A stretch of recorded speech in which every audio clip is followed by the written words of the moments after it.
Жердештер, ассаламу алейкум. Заправкада кичинекей ДТП боюнча айтып кетсем, унааңызга бензинди куюп бүткөндөн кийин заправочный пистолетти алып коюшту унутуп калып, машинаны айдап жиберип, ошол жерде заправкага зыян келтире турган болсоңуздар, бул жерде заправканын кызматкери күнөөлүү боло турган болсо дагы жөн гана кетип калбаңыздар.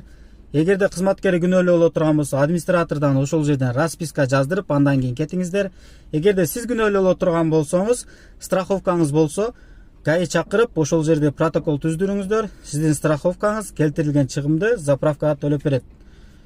Ал жерде страховкаңыз жок боло турган болсо, сөзсүз чөнтөгүңүздөн төлөп берип, расписка жаздырып, андан кийин кетиңиздер. Эгерде жөн гана кетип кала турган болсоңуздар, алар ГАИ чакырып, протокол түздүрө турган болсо, бул жерде статья 12.27 час 2 менен скрылся место ДТП болуп протокол түзүлөт. 1 жылдан 1,5 жылга чейин лишение прав, же болбосо 15 сутка арест болот.